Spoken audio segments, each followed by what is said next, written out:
Pinapauwi na ng anak. O tingnan natin sa mga susunod na araw. Kasi sabi ni Saldico, in due time and in a proper forum, sasagutin niya lahat yung mga akusasyon laban sa kanya. Nasaan na niya si Martin Romualdez sa lahat ng ito? Si Martin tahimik pa. Pero pinangalanan na si Martin Romualdez ng surprise witness ni Marcoleta. Ewan ko kung totoo yung mga sinasabi nung witness ni Marcoleta. Kasi nga po, pagaling po sa kampo ng mga Duterte, makaduda ang mga statements po. Kasi siyempre, alam natin, mga sinungaling sila. Sanay magsinungaling ang kampo ng mga Duterte. Si Duterte mismo, pabrika ng fake news, sabi ni Bersamin. Factory. Di ba? Mga vloggers yan, lahat fake news yung mga sinasabi.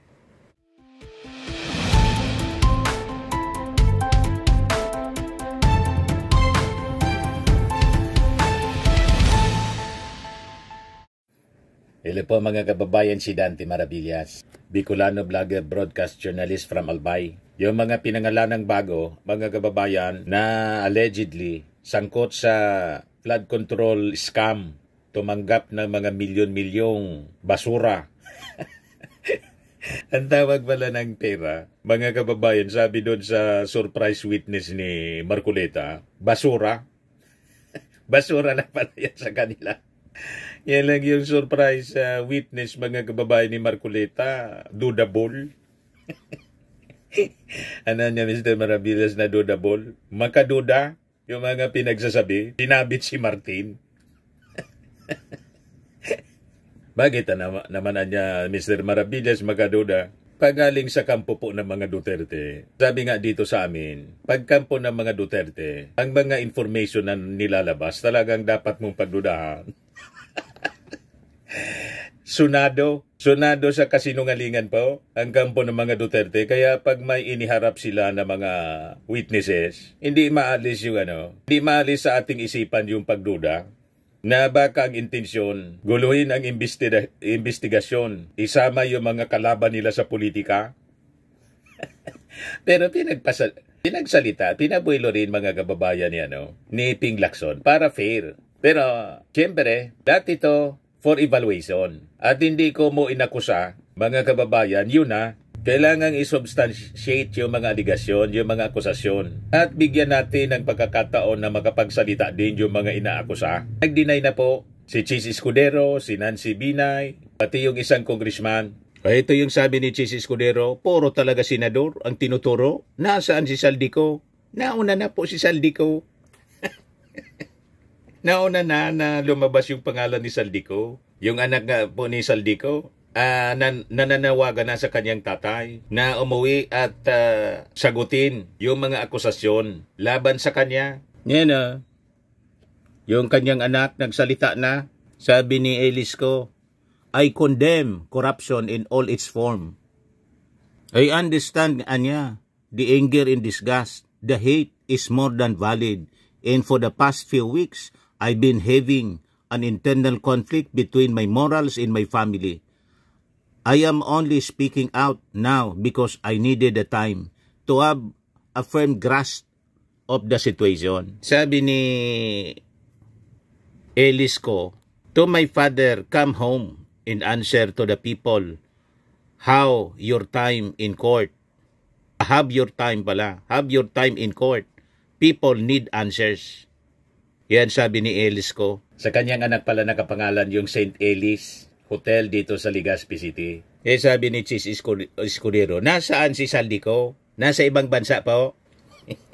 Pinapauwi na ng anak. O tingnan natin sa mga susunod na araw. Kasi sabi ni Saldico, in due time and in a proper forum, sasagutin niya lahat yung mga akusasyon laban sa kanya. Nasaan na niya si Martin Romualdez sa lahat ng ito? Si Martin tahimik pa. Pero pinangalanan na si Martin Romualdez ng surprise witness ni Marcoleta. Ewan ko kung totoo yung mga sinasabi nung witness ni Marcoleta. Kasi nga po, pagaling po sa kampo ng mga Duterte, makaduda ang mga statements po. Kasi siyempre, alam natin, mga sinungaling sila. Sanay magsinungaling ang kampo ng mga Duterte. Si Duterte mismo, pabrika ng fake news, sabi ni Bersamin. Factory. Di ba? Mga vloggers yan, lahat fake news yung mga sinasabi. Kaya wag tayo agad-agad na maniwala sa mga kwento. Pagaling sa kanila po, makaduda. Anyway, sabi ni Chis Escudero, nasaan na niya si Romualdez? Sa lahat ng ito, nasaan ang mga kasabwat niya? Kung babasihan natin ang testimonya ni Yusek Bernardo, wala sila lahat kasalanan o kinalaman dito. Di naman ata ito kapanipaniwala.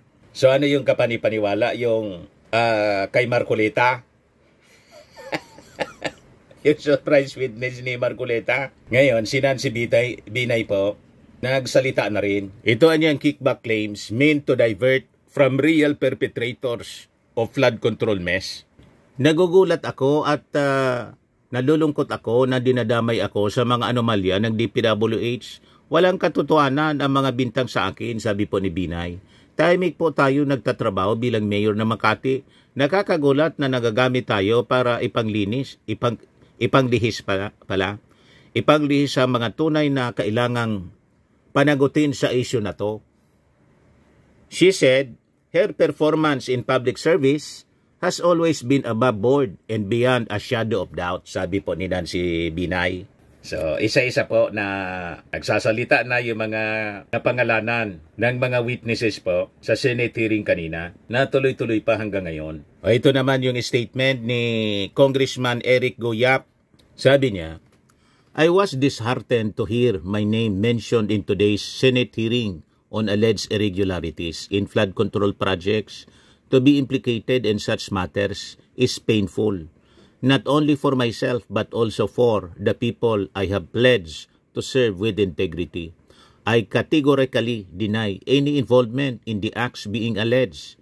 I've never accepted nor authorized the delivery of money in connection with flood control projects. These claims are untrue. As a public servant, I am accountable to the people. That is why I welcome the chance to face the witness who implicated me, but in the proper forum, in under proceedings, where my constitutional rights are respected. I owe it to my constituents, my family, and the Filipino people to clear my name in the right way. My work has always been guided by service, not self-interest. I remain steadfast in that mission, and I am confident that in the end, truth and justice will prevail, and the real culprits and heartless criminals who perpetrated this outrage against the nation unmasked and exposed. Pinangalanan kasi siya, mga kababayan, ng surprise witness nga po ni Marcoleta. Pakinggan natin yung testimony, yung sinumpaang salaysay. Yan po, mga kababayan. Nasabi ng mga observers sa hearing, may mga cracks, may mga butas po. But anyway, pakinggan pa rin natin. Ayan po. Mr. Gutesa, kaninang ako'y nagpapaliwanag para ipakilala kita. Narinig mo yung aking sinabi? Yes, Your Pwede Honor. mo bang i-confirm na kung ano yung sinabi ko ay yun nangyari kahapon? Siya po si Orly Gutesa, na ang sabi, dating Marines at dating security ni Saldico. Yun daw yung nautosan na mag-deliver ng limpak-limpak na salapi. Na ang sabi, on one occasion, then CIS Representative Eric Yap delivered 46 suitcases of cash to Coast House in Valle Verde. At saka kay dating Speaker Martin Romualdez. So dito lumitaw, pinangalanan si Martin Romualdez na sabi tumanggap din ng pera. Ayan ang kwento po ni Orly Gutesa na surprise witness ni Marcoleta. Si Marcoleta mismo yung nag-introduce. I confirm, Your Honor. Salamat po. At ngayon po ay hawak ko nga ang inyong sinumpaang salaysay na nung draft ito ay binasa ko. Ganun din nga po at wala namang pagbabago. At gusto ko lamang pong sabihin ninyo na mayroong pirma sa ibabaw ng pangalang Orly Regala Gutesa. Kayo po ba ang nagpirma nito? I confirm, Your Honor. At gaya po ng sinabi nyo sa akin kahapon, voluntaryo ninyong ginawa ito at wala namang namilit sa inyo. At katotohanan yan, ako nga po ay ininyayahan nyo para makita ko yung inyong salaysay. Yes, Your Honor. Ito po ipinanotaryo ninyo. Nakikita ko rin po. Totoo po ba itong notaryong ito? Totoo po, Your Honor. Okay. Ngayon, kayo na po ang magbasa para sa ganun ay marinig po ng buong kapulungan. Pwede po niyong basahin ang inyong salaysay. Maraming salamat, Your Honor. Mr. Chair, can he proceed? You may proceed. Ako po'y nagpapasalamat sa pagkakataong ito. Sa Senate Blue Ribbon Committee, Senator Ping Lacson, sir. At sa iba pang member na nandito po.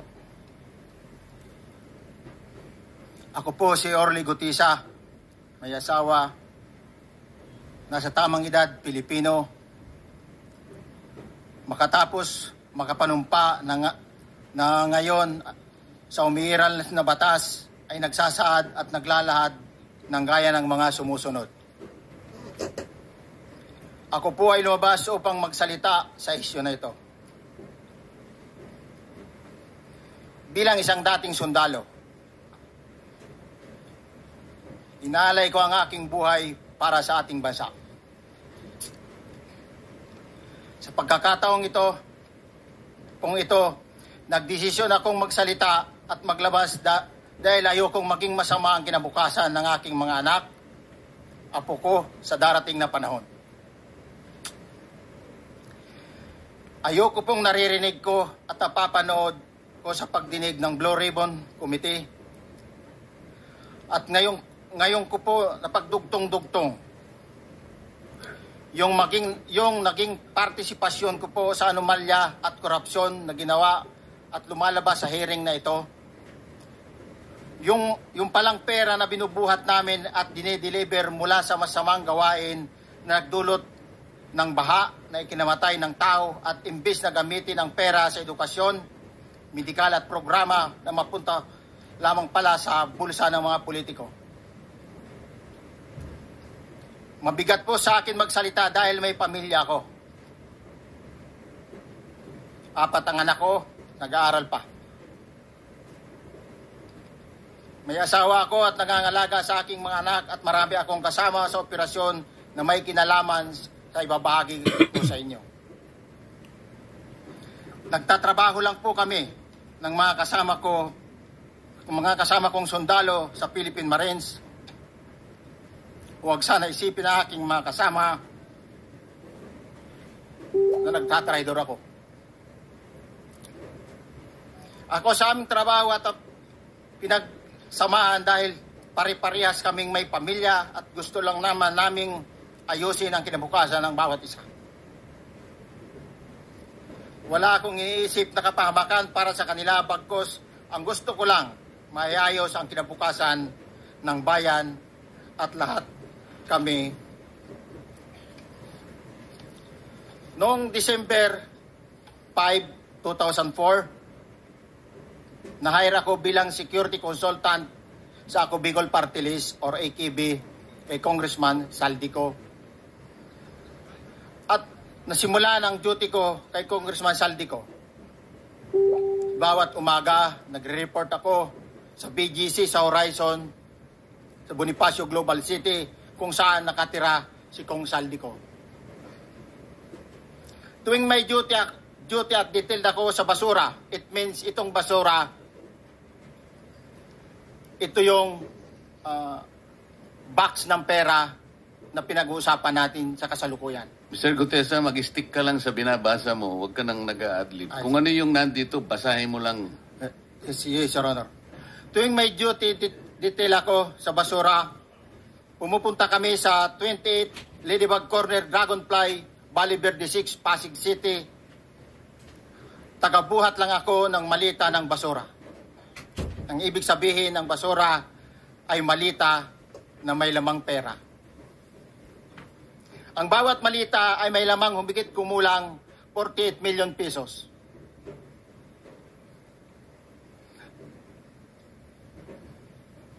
Ang bawat malita ay may post-it na nakadikit na nakasaad kung magkano ang laman ng bawat malita. Tuwing may duty detail sa basura, may pumupunta na tao na magdi-deliver ng basura at nire-receive ni John Paul Estrada at Mark Tiksay. Ang mga executive assistant ni Congressman Saldico at sila ang mga detailed sa mga ganyang activities. Ang mga nangyayari kapag duty kami sa basura, kalimitang dinadala sa bahay ni Congressman Saldico sa Valle Verde 6 at tinatanggap naman ni Mark at ni Paul. Pagkatapos naming may baba ang nasabing basura, ipinapasok sa bahay ni Congressman Saldico sa Valle Verde 6 at binibilang ni Mark at ni Paul. Alam ko na ang laman ng malita ay pera sapagkat nakita ko si Paul na binuksan ang malita at inilabas ang laman para bilangin. Ang isang ehemplo na nagdala ng pera ay si Congressman Eric Yap ng AXIS Party List. 46 na malita ang dala niya sa bahay ni Congressman Saldico sa Valle Verde 6. Pagkatapos mabilang, isinakay namin sa mga sakyan patungo sa Horizon Residence sa Taguig. At dumiretso kami sa basement upang may baba ang nasabing basura. Bago ibaba ang nasabing basura, ito... Merong napuputol sa binabasa mo eh. Huwag kang magmadali. Huwag kang magmadali. Naputol na... Ulitin mo yung paragraph 20. Wala na. Halatang ginaguide mga kababayan talaga. Ginaguide lang ni Marcoleta. Balikan mo. Hindi ko makita na putol na siya.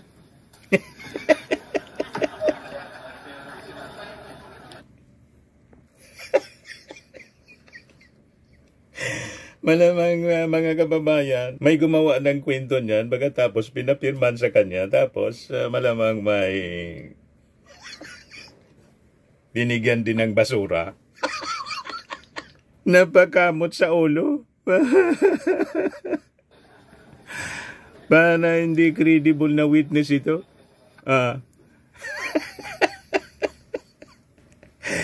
Hindi mo niya sinusunod yung script, yung sinumpaan mo. Tawanan sila.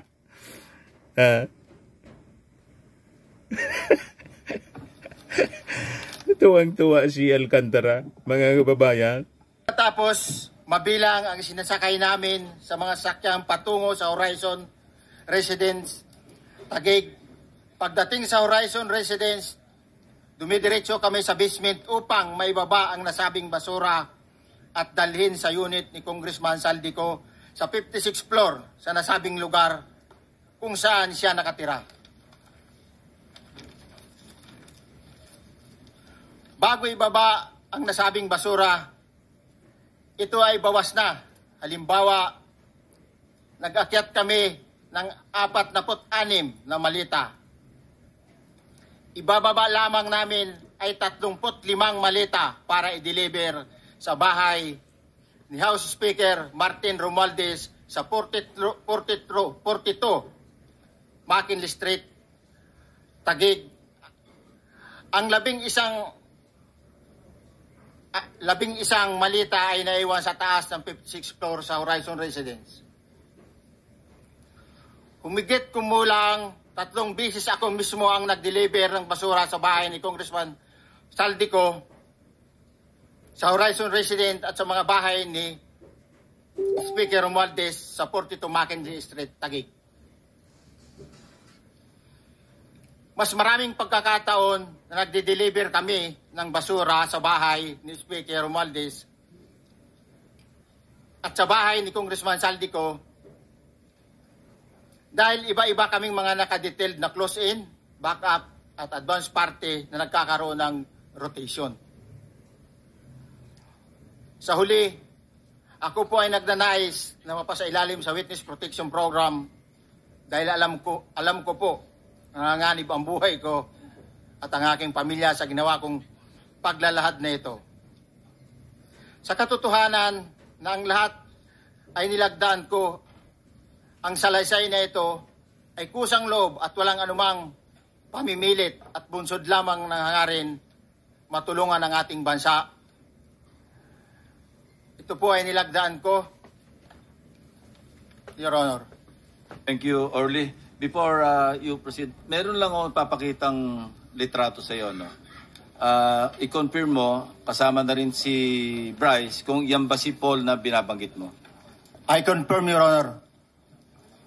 Yun nga po, Your Honor. Siya po. Okay, so, yeah, for the record, andito po yung litrato ng binabanggit na si Paul. Ang pulyado nito.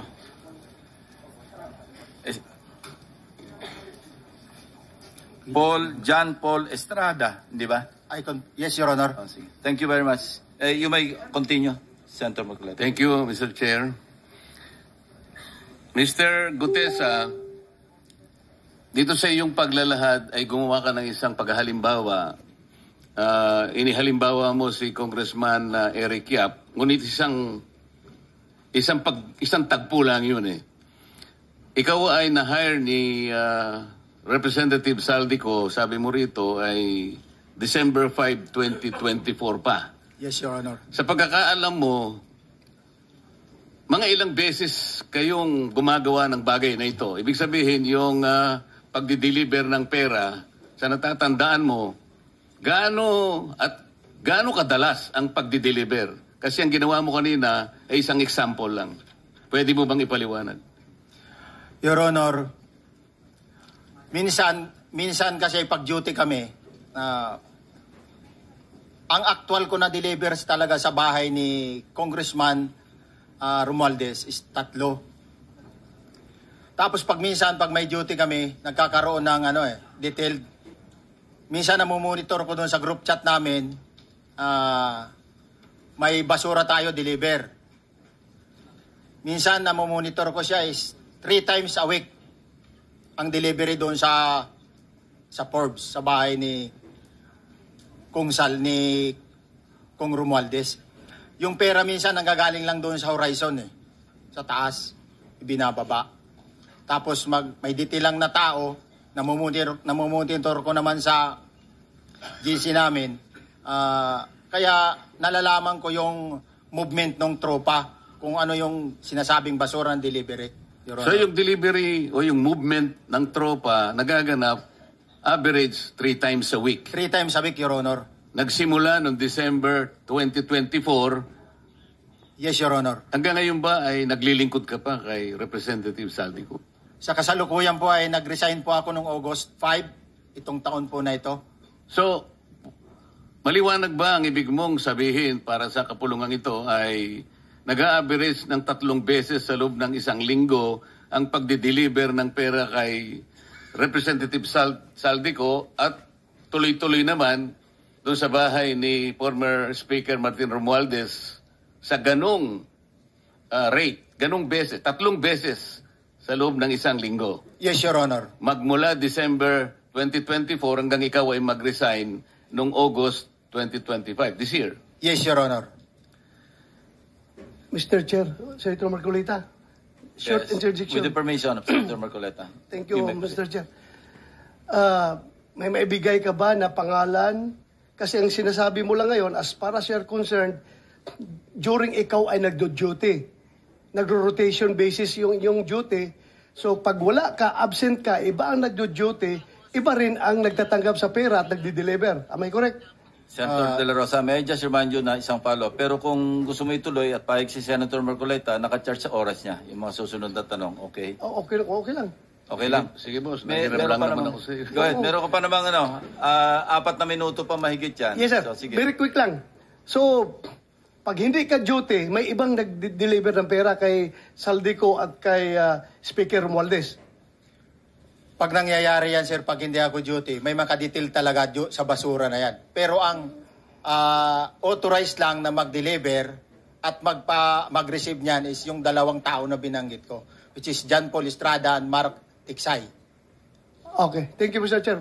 Thank you, Senator Marcoleta.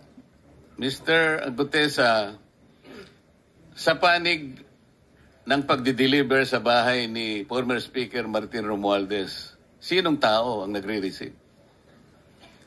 Sa mga ganon sir ang may contact, Your Honor, is yung si Paul at si Mark lang ang may contact doon sa receiver.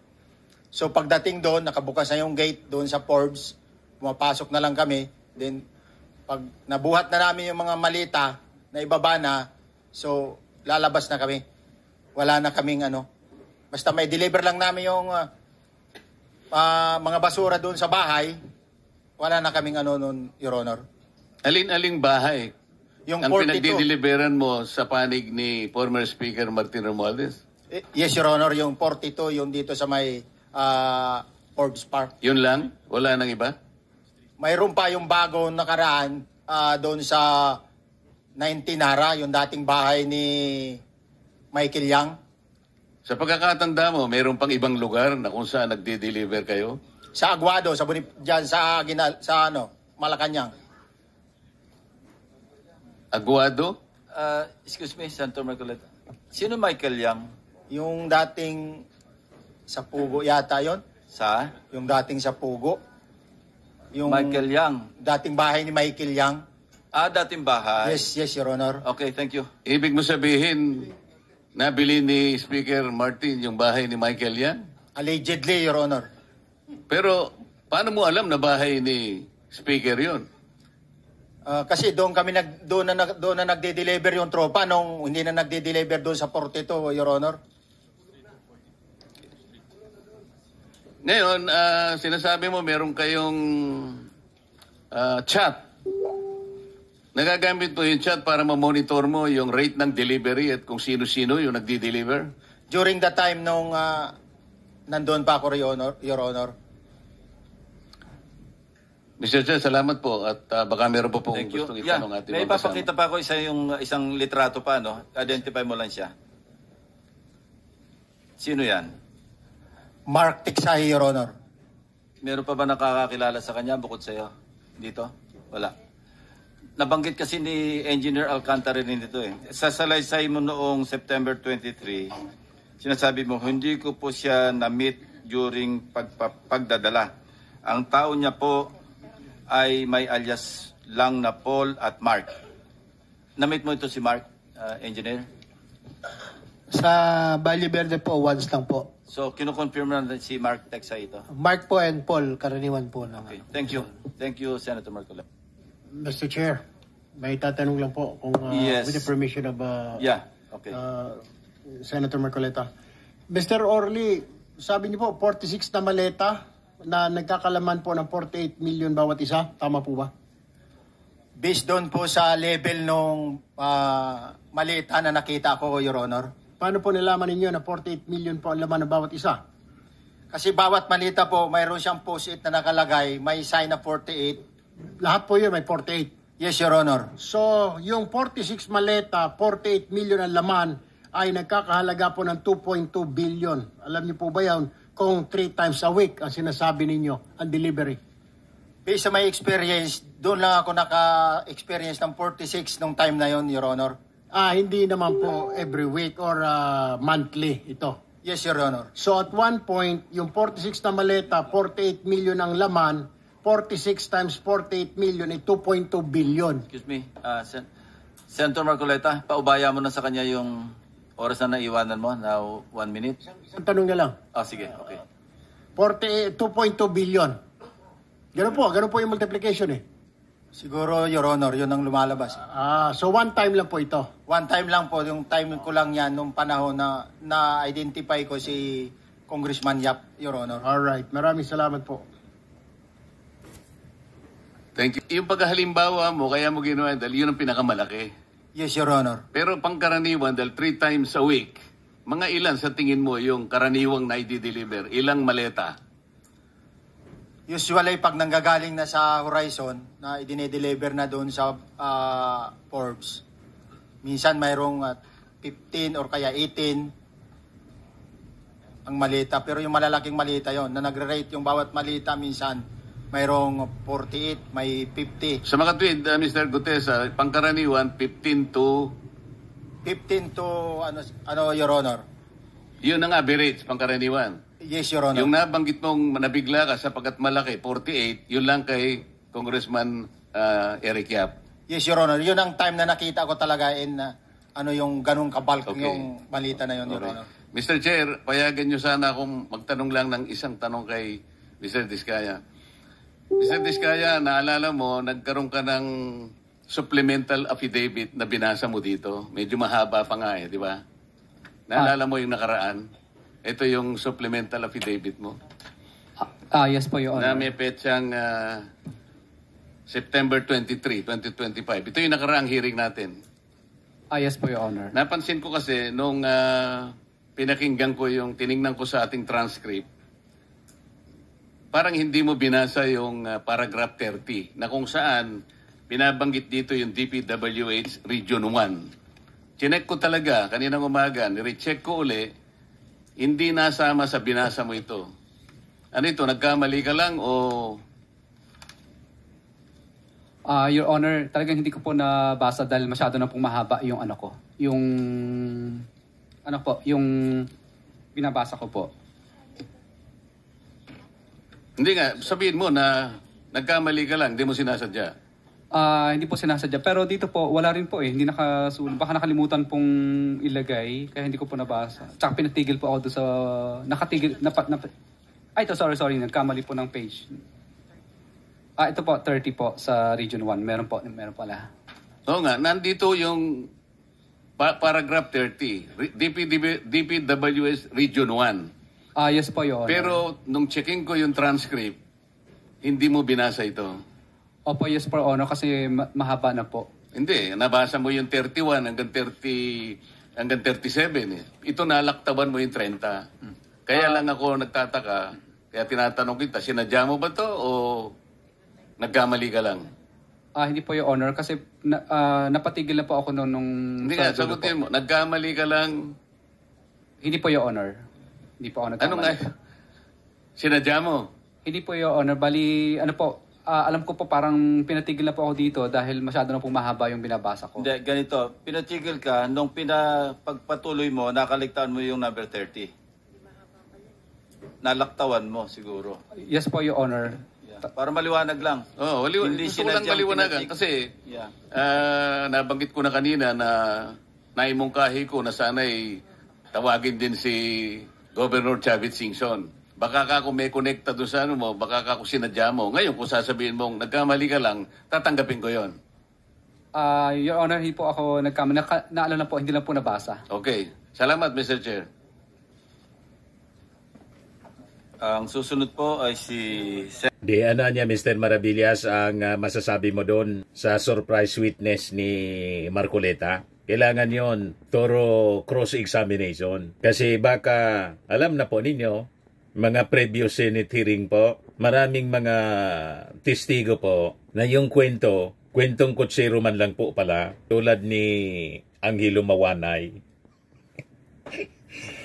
Naalala ninyo si Angelo Mawanay, mga kababayan? I-search na lang ninyo. Kasi makikita ninyo, ginaguide po ni Marcoleta yung witness. Kino-coach. O di ba pa? Alata, basahin mo na lang anya. Basahin mo na lang.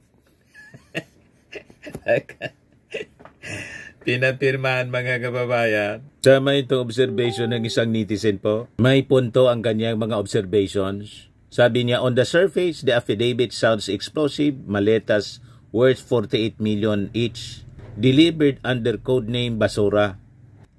But scratch beneath the surface and cracks quickly appear. For one, Gutesa admits he came forward purely as a volunteer, motivated by personal conviction and a desire to connect Saldico to Romualdez. That in itself is telling. The witness positions himself more as a moral crusader than a direct participant with first-hand evidence. Second, the details are remarkably sparse. The only names he confidently gives are Saldico's executive assistants, a certain Paul and Mark. When pressed even by Marcoleta himself, Gutesa could not specify who actually received the alleged cash in Romualdez's residence. For claims involving billions, Paul and Mark simply don't cut it. Third, the coaching was hard to miss. Observer So Marcoleta guiding the witness through parts of his own affidavit instead of showing strength, it highlighted weakness. So makikita yan mga kababayan, ang katotohanan pag isinailalim na po sa cross-examination talaga, strict court examination. In case somebody would file a case against dito sa mga witnesses na nagsalita po sa Senado. So ito yung mga kaabang-abang. Subaybayan natin ang saga. Ayas! Sa mga naghanap ng malinis and spacious fitness gym, pumunta lang po kayo sa aming Colossal Fitness Gym. We also offer Grab Car Rental with our brand new 2023 model ng Toyota Innova. We also accept booking for those who are planning to travel via PAL, Cebu Pacific, and other airline companies, local and international, and bills payment for Meralco Bills, PLDT, Aleco Bills, etc. Ang Colossal Fitness Gym is located at 3rd floor Security Bank Building, Landco Business Park, Legazpi City, Albay. For inquiries, look for Chilon Maravillas, contact number 0966-802-0949. Yan yung aming Innova. Lagi na pong matao sa amin. Pati mga foreigners po, tingnan ninyo. Mga British tourists sila. Ang lalaki ng katawan na, mga kababayan, nag-gym sa amin. Ito naman po, Indian National. Ito mga mga European sila. Ito naman yung bago naming product na binibenta online, Eye Glow Serum. Whitening po siya galing sa South Korea. Tingnan ninyo yung epekto sa aking anak na architect entrepreneur, Riz Maravillas. For inquiries, look for Riz Maravillas on FB. Ito naman po, Fairmax Firming and Lifting Cream, pinapahid po sa mga pulses and other affected areas. Mainam po ito sa mga pains at paninigas ng mga kaso-kasuan. Ito po, Automax Radiant Serum. Sa mukha naman yung application. Anti-aging po siya. You will look 10 years younger than your age. Ito naman po yung bagong product naming binibenta online. I am Worldwide Amazing Pure Organic Barley Powdered Drink Mix from Australia. Endorsed by cancer survivor, actress Maritone Fernandez. Yan pa po yung ibang mga celebrity endorsers. For your orders and inquiries and business inquiries, mag-message na lang po kayo sa amin. Sa akin po, sa Facebook account ko, Dante Maravillas, sa Messenger, or sa aking anak, Chris Maravillas po. Sa mga mahilig naman po sa imported bags and wallets, dumiretso na lang kayo sa Eileen Closet. Mag-message kayo kay Ma'am Eileen Rosales. Nakabase siya po sa Amerika.